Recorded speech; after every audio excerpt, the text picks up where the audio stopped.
Comme je l'avais dit, Didier Deschamps a délivré hier soir au JT de 20h devant Didier Le Boulot et devant les 70 millions de Français sa liste. C'est 26 joueurs qui participeront à la Coupe du Monde 2026 qui se dérouleront, on le rappelle, au Canada, au Mexique et aux États-Unis. Une liste de 26 joueurs, sachant qu'au mois de mars, il avait aussi délivré une liste de 26 joueurs pour la pré-saison qui s'était déroulée aux États-Unis pour affronter le Brésil et la Colombie.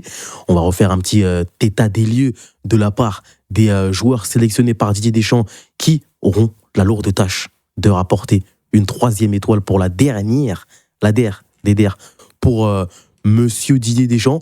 On avait bien entendu Mike Maignan, Brice Samba et le nouveau gardien Robin Risser qui prend la place d'un Lucas Chevalier malheureux qui ne participera pas à cette Coupe du Monde 2026 et qui ne fera pas partir du voyage américain. On a aussi d'autres joueurs déjà plus logique dans la liste qui a été délivrée par Didier Deschamps. Lucas Digne, Malo Gusto, Lucas Théo Hernandez, Ibrahima Konaté, Jules Koundé, William Saliba, Dayot Upamecano et celui qui réalise une superbe saison, qui avait réalisé une très bonne trêve internationale au mois de mars, Maxence Lacroix, le joueur de Crystal Palace. Au milieu de terrain, N'Golo Kanté, Manu Koné, Adrien Rabiot, Aurélien Tchouameni et Warren Zaïre-Emery, du classique. En attaque, Marnez Akliouche, Bradley Barcola, Ryan Cherki, Ousmane Dembélé, Désiré Doué, Kylian Mbappé, Michael Olise, Marcus Thuram et aussi celui qui a réalisé une très belle saison du côté de Crystal Palace, Mateta Zinderum, Jean-Philippe Mateta a lui aussi été sélectionné par Didier Deschamps. Abdou, qu'est-ce que tu as à dire par rapport à cette liste ?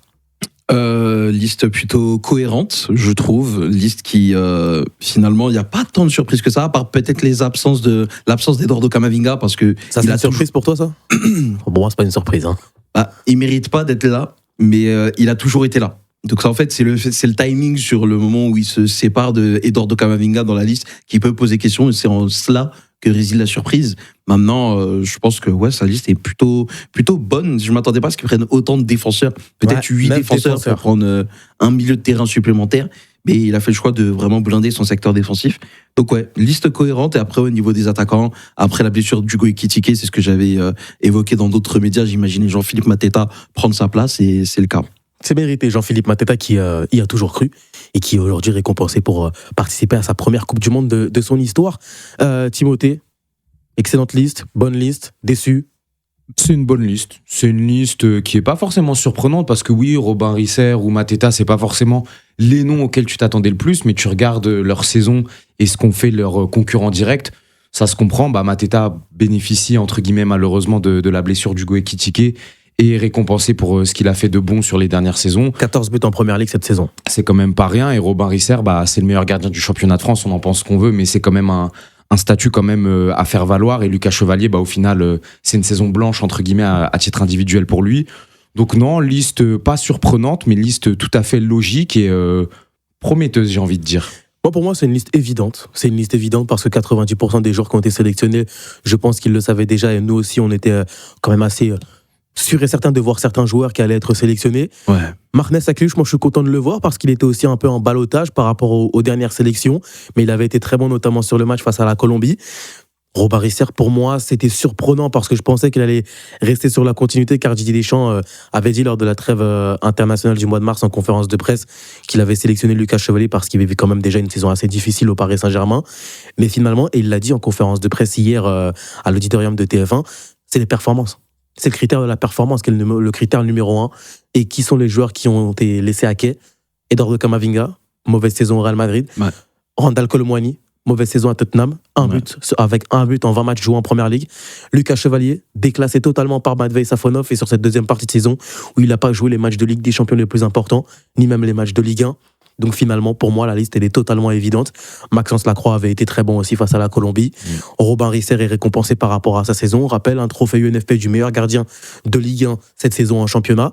Il avait fait un bon match aussi, parce que monsieur Didier Deschamps avait dit que la liste avait été finalisée la veille de la liste qui avait été donnée sur TF1. Quel match il y avait la veille ? Le RC Lens face au Paris Saint-Germain. Donc il fallait quand même voir quelle allait être la performance de Robin Risser, qui était plutôt... correct. C'est totalement évident, Abdou, finalement.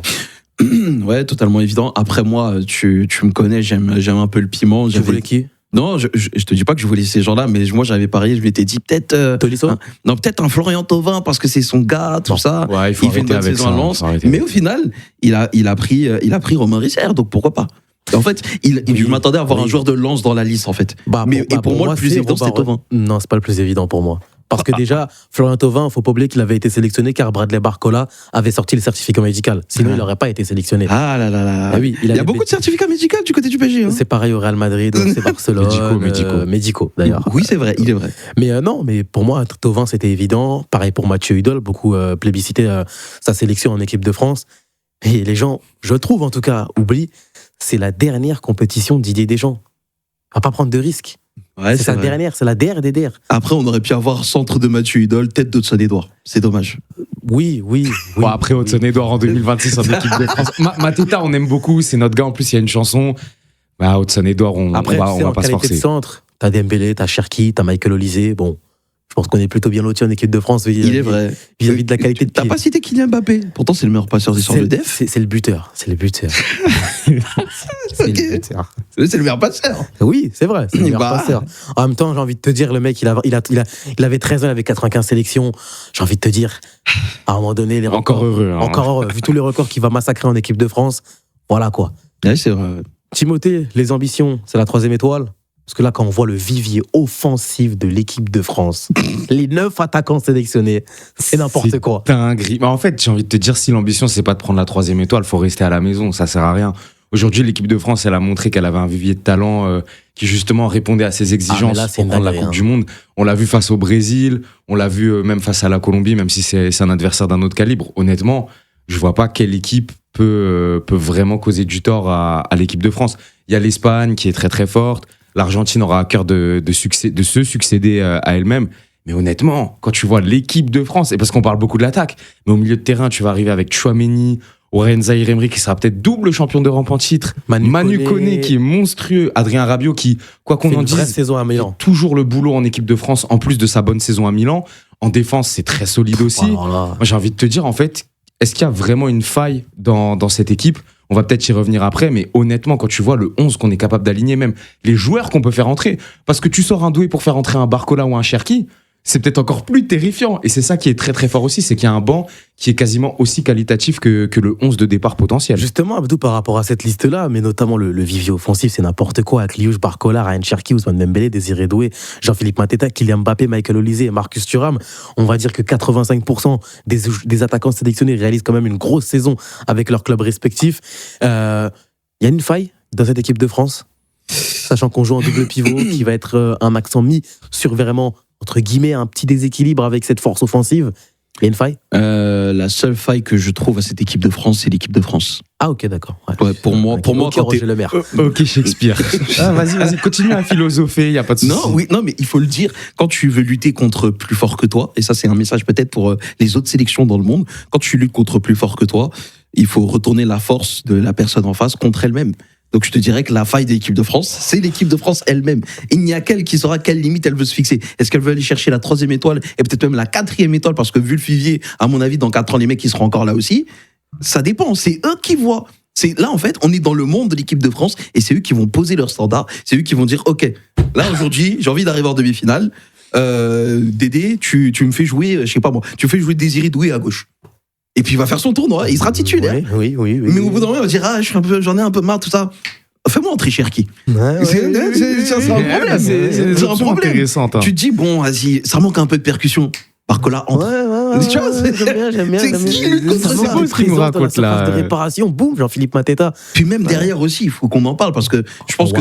Alors, je sais pas quelle charnière il va aligner. C'est Upamecano Saliba. Upamecano Saliba, mais rien que le fait de se dire que potentiellement, si t'as pas Upamecano ou Saliba, t'as la croix Upamecano, t'as la croix Konaté.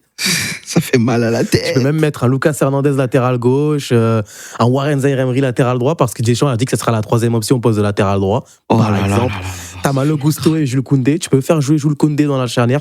Pour moi, ça reste mon avis, hein. Même si on est français, on est chauvin.